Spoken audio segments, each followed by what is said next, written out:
घंटे चुनाव, 24 घंटे चुनाव ने इस देश में कितनी हिंसा और कितनी टॉलरेंस पैदा कर दिया, इसका अंदाज नहीं है। राजीव जी,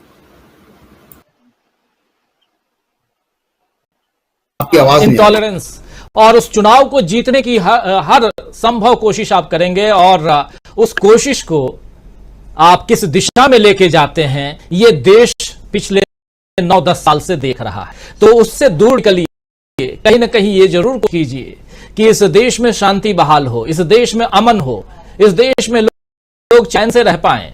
और ऐसा हो पा रहा है मणिपुर के लिहाज नहीं है, और उसी जगह मणिपुर राहुल गांधी पहुंचे पिछले 2 दिनों से, और वहां सब कुछ करने की कोशिश किया। जब जब उनसे बात करने की कोशिश करता रहा, राहुल गांधी यही कहते रहे कि मैं यहां पॉलिटिक्स करने नहीं आया, चाहता हूं कि शांति बहाली हो, और शांति भावना के लिए मुझसे जो बन पड़ेगा वो मैं करूंगा। लेकिन एक स्क्रिप्टेड कहानी भी सामने आई। हमारे साथ स्क्रिप्ट लिखने वाले एक साथी मौजूद हैं, और नाम है धनंजय कुमार जी। पत्रकार भी हैं और बहुत अच्छे स्क्रिप्ट राइटर भी हैं, कई सारी फिल्मों के स्क्रिप्ट लिख चुके हैं। जरा आपसे समझना चाहता हूं ये स्क्रिप्टिंग कैसे होती है, क्योंकि हम लोग तो जो आता है वो बोल देते हैं, लेकिन आप चूंकि बोलने से पहले लिख करके देने वाले जो डायलॉग्स हैं वो बहुत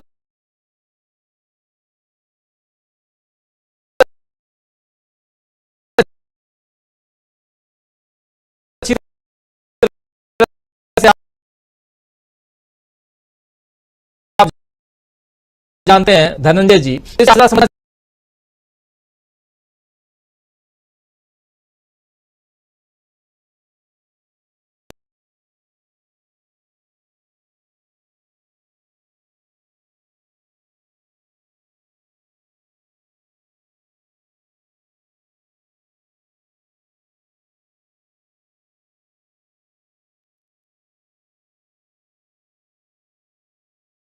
पॉलिटिक्स में डायलॉग्स डिलीवरी की जाती है, पॉलिटिक्स में जो स्क्रिप्टिंग होती है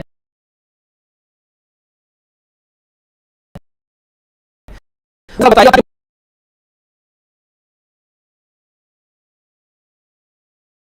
उन तस्वीरों को लेके आएंगे, क्या मणिपुर की जो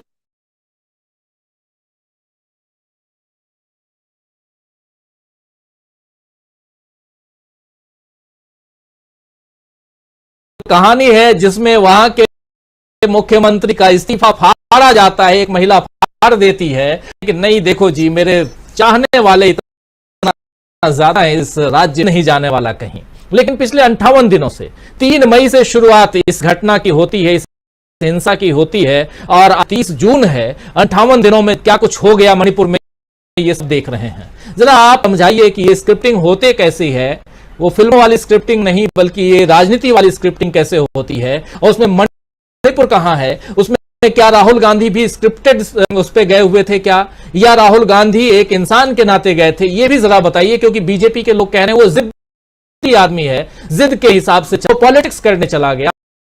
लेकिन क्या ये जिद पॉलिटिक्स मणिपुर के लिए वाजिब है या एक किस रूप में देखा जाए?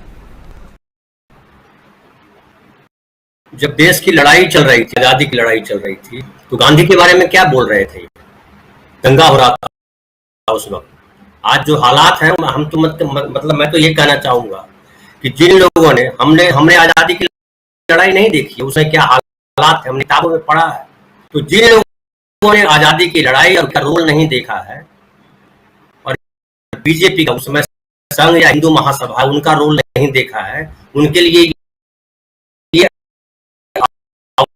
अवसर है, और ये दुख भरा अवसर।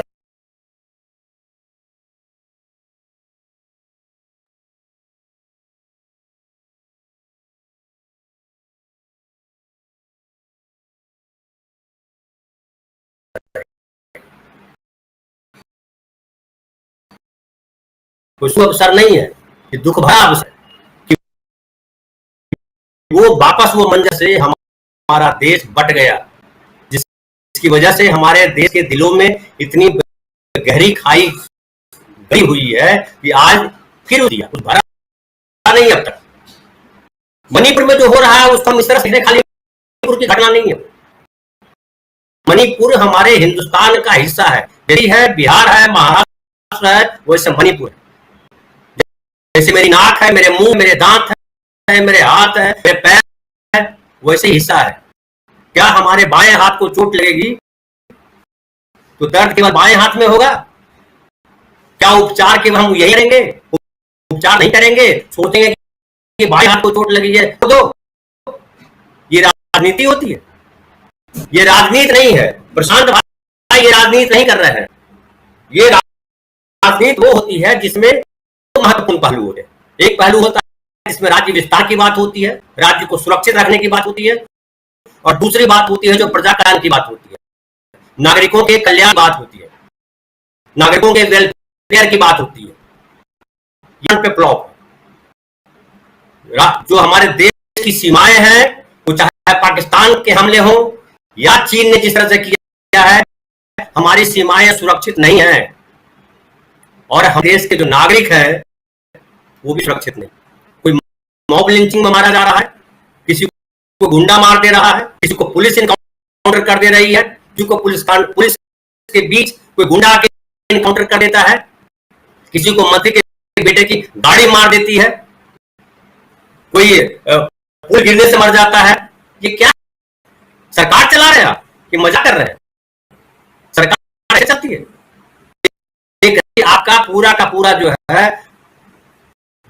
जल रहा है, वहां आप गए हैं और आप वहां जाने की बात नहीं कर। वो आदमी गया है, राहुल गांधी गए हैं, मैं बड़ा अच्छा मुझे लगा। अगर राजनीति करनी होती तो मोदी गए थे उधर तो ये सीधा आकर के चले जाते मणिपुर, नहीं गए। कांग्रेस के किसी नेता को भेज देते, प्रियंका चली जाती, खड़गे चले जाते, नहीं गए, राजनीति नहीं करनी थी। राहुल गांधी ने वही किया था। देश आजाद हो रहा था, देश में दंगे हो रहे थे, तब गांधी अलग अलग जगहों पे दंगे वाले क्षेत्र में गए थे। आप उस दृश्य को याद कीजिए, हमने देखा नहीं है लेकिन किताब में पढ़ा है, इसलिए वो दृश्य याद आ रहे हैं। राहुल गांधी सेना के जवानों से मिल रहे हैं, राहुल गांधी शिविरों में मिल रहा है, और लग रहा है सरकार है नहीं, ये अंग्रेजी सरकार है। तो कहा गया था ना कि समय वाले ने कहा था, भी कहा था कि ये संविधान तभी काम करेगा देश के नागरिक या इस देश में जो सत्ता में बैठे लोग हैं संविधान को सही तरीके से लागू करेंगे। अदरवाइज ये जो गोरे थे ये काले हैं, दोनों नहीं। आप याद कीजिए जब देश आजाद नहीं हुआ था वहां भयंकर अकाल पड़ा, लाखों लोग थे। चर्चिल वहां जो है ट्रेन की पंक्ति पर रहे थे इंग्लैंड में बैठ करके, और यहाँ लोग मर रहे थे। पूरी लालच बना किस बात के लिए? आज मोदी जी क्या कर रहे हैं? वही कर रहे हैं। ये लगे हुए, इनको लेना देना नहीं है कौन कहां क्या मर रहा। तो मैं कहूंगा गांधी, ये जो आपने लिखा है राहुल गांधी की बड़ी जीत, मैं इसको राहुल गांधी की बड़ी जीत नहीं मानता। मैं मानता हूं ये देश की जीत है कि देश में अभी भी ऐसे लोग हैं जो संवेदना से भरे हुए हैं। वो राजनीति में है लेकिन संवेदना को समझते हैं, वो देश के नागरिकों को समझते हैं। ये जो है जो महात्मा गांधी के जाने से एक जो फैली थी देश में, वो निराशा जो है एक आशा में बदली। कोई है जो संवेदना स्तर मजबूत है, जो जीत हार की परवाह नहीं करता है, ईरानी की तरह बकवास नहीं करता है हार जाने के बाद। स्मृति ईरानी के खिलाफ बोला, स्मृति ईरानी का दिन रात शाम सपना यही आता है राहुल गांधी के खिलाफ क्या बकवास करे। तो लोग जो सरकार में बैठे हैं, राहुल गांधी ने जो किया है बिल्कुल अलहदा है। देखिए वहां क्या है, वहां मात्र 38 लाख आबादी है, और ये कोई इतना बड़ा मुद्दा नहीं है। अगर प्रधानमंत्री संवाद करते लोगों के साथ 10 दिन बैठते वहां पे, ये अगर बैठ सकते हैं चुनावों के लिए अलग अलग जगहों में बैठ सकते हैं लोगों को साथ मंत्री करके, जो अलग अलग विभागों के जो सेक्रेटरी हैं, ईडी सीबीआई को लेकर के बैठ सकते हैं, तो वहां नागरिकों के साथ क्यों नहीं बैठ सकते? तो वहां के नागरिक ऐसा कर रहे हैं। वो कुछ संगठन होते हैं, राजनीतिक संगठन होते हैं, वो नगा की तरफ से होंगे, कुकी की तरफ से होंगे और की तरफ से होंगे। आप उन सबको बुलाइए, 20 है, 25 है, 40 है, उनके साथ बुलाइए, बात कीजिए, संवाद कीजिए, क्या दिक्कत है, क्या होगा? आप चाहिए तो संविधान विशेषज्ञ को साथ में रखिए, आप चाहिए तो जो है कानून विशेषज्ञ को साथ में रखिए, और एक ऐसा हल तलाशिए जो हल दोनों समुदायों को भाए। लेकिन 2 महीना से ऊपर हो गया, क्या किया आपने? कौन सा प्रयास किया? और आप जो प्रयास नहीं कर रहे हो, आप उकसा रहे हो, आप अगर करना होता, अभी मैं पढ़ रहा था कि मिजोरम सरकार ने क्या कहा कि हमारे यहाँ लोग आ रहे हैं, शरणार्थी आ रहे हैं और हमको उनको के लिए अनाज नहीं है, पैसे नहीं है, हमको दीजिए, हम पर लोड बढ़ रहा है। अब बताइए, ये बांग्लादेश का जब युद्ध हो रहा था पाकिस्तान का, तब ऐसी बातें हिंदुस्तान में हुई कि भाई ढेर सारे लोग आ गए शरणार्थी। अपने ही देश में लोग शरणार्थी दूसरे जिले में भाग रहे हैं, दूसरे स्टेट में भाग रहे हैं, और आप चैन की बंसी बजा रहे हैं, आपको कोई चिंता नहीं है। मंत्री ने जो किया है, मुख्यमंत्री को मैं बहुत छोटा आदमी मानता हूं। वो तो बेचारा जो है, बेचारा एक हथियार है, उसको रखा गया है, तुम चुपचाप बैठ। चुकी 375 है, ये सॉरी 355 के तहत जो है केंद्र सरकार वहां शासन करेगी, कर रही है। अब ये क्या कर रहे हैं, अमित शाह रहे हैं मुंगेर जाकर के वो जितवा रहे हैं, सम्राट चौधरी को विजय दिला रहे हैं। सम्राट चौधरी को बिहार का नीतीश कुमार के पैरेलल खड़ा कर रहे हैं। तो ये तो स्थिति है। और जो है, मुझे बड़ा दुख होता है, दुख इस बात से होता है कि पूरा का पूरा ये जो वहां चल रहा, जो मारपीट चल रही है, वो राजनीतिक के शिकार जो है वो आम नागरिक है, जिनका से सीधे तौर पे कोई लेना देना नहीं। वो बीजेपी सरकार में रहे, कौन सरकार में रहे, कौन मुख्यमंत्री बने, कौन प्रधानमंत्री बने, उन लोगों का लेना देना नहीं है। वो अपना जीवन जीना चाहते हैं।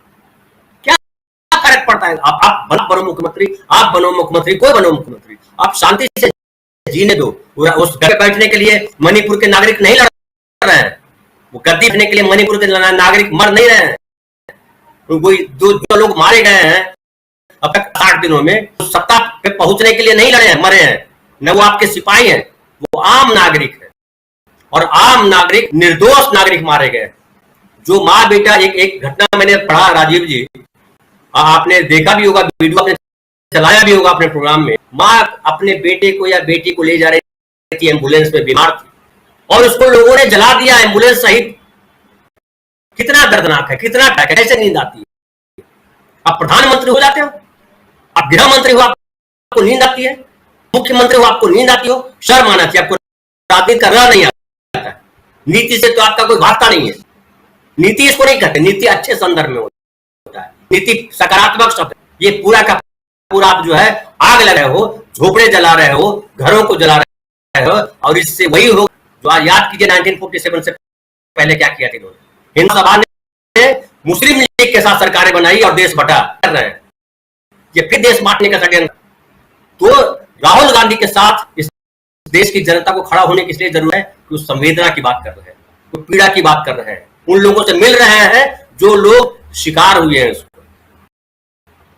जी, जो शिकार हैं, और खासकर इस हिंसा का। और आप जानते हैं कि मणिपुर में जातीय हिंसा और वो भड़क उठी थी 3 मई को, और उसके बाद स्थितियां बदली। आप सब अच्छी तरह से जान रहे हैं, देख रहे हैं, और हजारों लोग जो हैं वो अभी राहत शिविरों में शरण लिए हुए हैं, राहत शिविरों में रह रहे हैं। और उन्हीं राहत शिविरों में राहुल गांधी, उन कैंप राहुल गांधी गए और उन लोगों की पीड़ा, उनके दुख, उनके दर्द को बांटने की कोशिश करते हुए गांधी नजर आए। लेकिन दूसरी तरफ यहां बीजेपी का कहना है कि राहुल भी वहां पहुंचकर राजनीति करने के लिए गए थे, साहब भड़क उठी। ये भी कहना है कि जो शांत माहौल था उसमें उन्होंने जले पे जैसे नमक छिड़कना होता है वैसे वो करके आ गए हैं। क्या ऐसा माना जाए? अमलेंदु उपाध्याय जी, आपके पास आना चाहता हूं। राहुल गांधी का या किसी भी नेता का, क्योंकि राहुल गांधी गए, इनिशिएटिव विपक्षी दलों की राहुल गांधी ने लिया, गए, उम्मीद भी यही थी। भारत जोड़ो यात्रा उनकी जारी है, जैसे मीनू जह रही थी, और उसी यात्रा में कहें तो मणिपुर पहुंचे राहुल गांधी, और वहां जरूरत है ऐसे लोगं की जो जा करके जो भी कर रहा है